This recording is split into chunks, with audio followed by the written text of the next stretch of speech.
Hey guys, Brandon Woolum hanging out today in Nashville with Kelly Alayna. How are we? I'm good. How are you? Great. So we've had you in this building before, but that was pre-Godtube days for me. It looks great. Yeah, It's so changed. folks on the other side of this camera probably don't know your story yet. So let's just start there.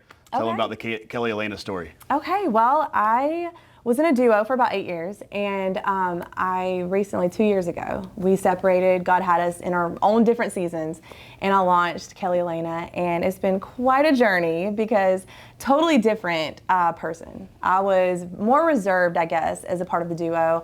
I didn't want to take the lead in anything. I was afraid of talking or praying out loud. You know, it's crazy to think that some people are scared of praying out loud, but it can get intimidating. And so all of that. And so I just prayed, you know, God, if you want me to do this, I'm going to need opportunities. You're going to have to guide and direct me, like all this stuff. And He has delivered because I don't even recognize myself from 2 years ago. From last time I was here even. Yeah. Like it's crazy. And so. Yeah, well, that all leads into this new single that's out there. It keeps popping up in my feed every day. You're doing something crazy with this song. It's called Purpose. Tell us a little about the new single.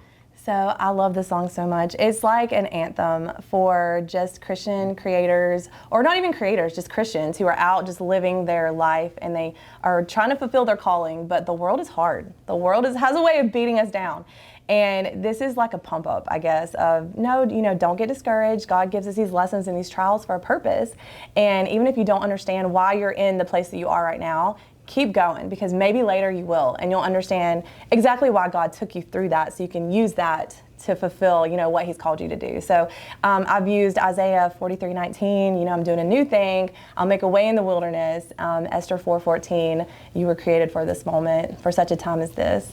So. Yeah, and we were talking about how you used to not want to be out in the front. This one here, you're popping up in my feed all over the world dancing. I'm guessing old Kelly would not have done that. Absolutely not. So how did the dance to the song come about? Oh my gosh. So shout out to David Myers. He is amazing. He is actually the choreographer for Forrest Frank's Your Way's Better. He created that viral dance. And so I saw his name and I reached out to him. And we're pretty good friends now, but he has such a good ministry with these Christian TikTok dances. And these people are just gravitating towards it. And so I love the dance he created for a purpose.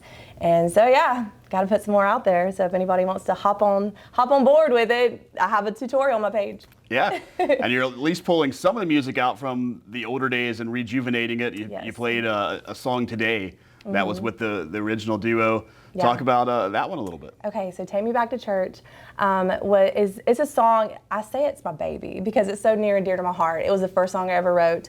I prayed that God would send me a song, and within like 24 hours, this song was here.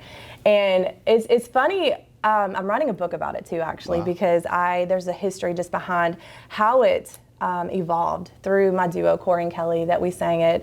We were introduced to the industry, all these different things, and then me re-recording it as a solo artist. But there's a line in there that my grandmother pointed out, and I'd never thought about it this way, and I've had this song for so many years now.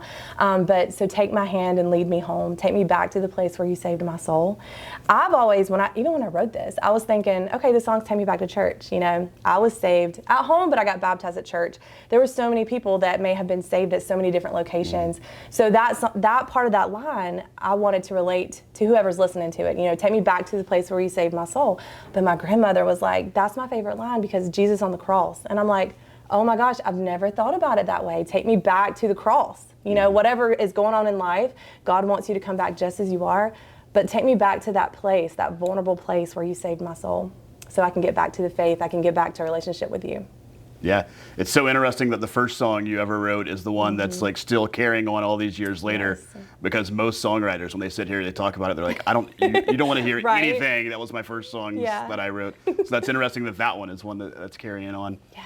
So since I've saw you, you've moved to Nashville. You used to have to drive a few hours to come here. Like 7 hours. Yeah, so how has living in the middle of Music City kind of helped the songwriting and just this career that you're trying to launch? It makes so much of a difference. Like I used to ask people, I used to message and say, hey, can I do this and live 7 hours away? Is that possible? And they're like, well, yeah, but now I get it. Like it's way different to be here and be able to attend workshops and you know, meet somebody for coffee and talk to them, or have a co-write in person and not over Zoom. It makes such a difference. But gosh, what a blessing it has been. My husband teaches at band at Riverdale High School in Murfreesboro, and our kids, you know, just jumped right into school. I was worried about them because they're young and they already had friends friends and different things, but they've made friends here. God is using them too. Like, he's just using our whole family, and it's just such a testimony to all of us, and I can't wait to see what he continues to do. Yeah, and there might be some day when your kids inviting you over to their friend's parents' house.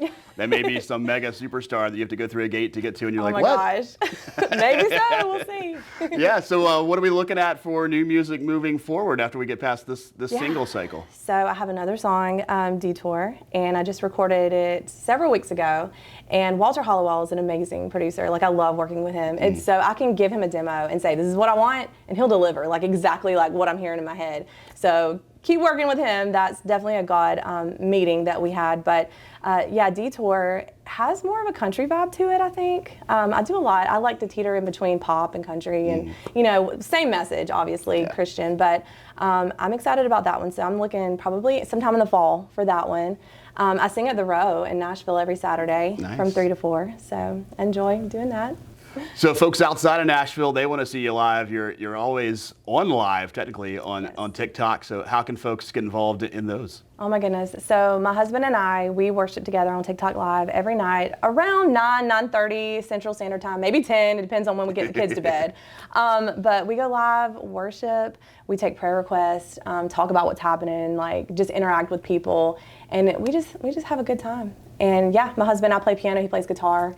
And I would love for anybody to come join us. Yes, check that out and stream Purpose. It's out there now. And new music and maybe even a book are in the near future for Kelly Alayna.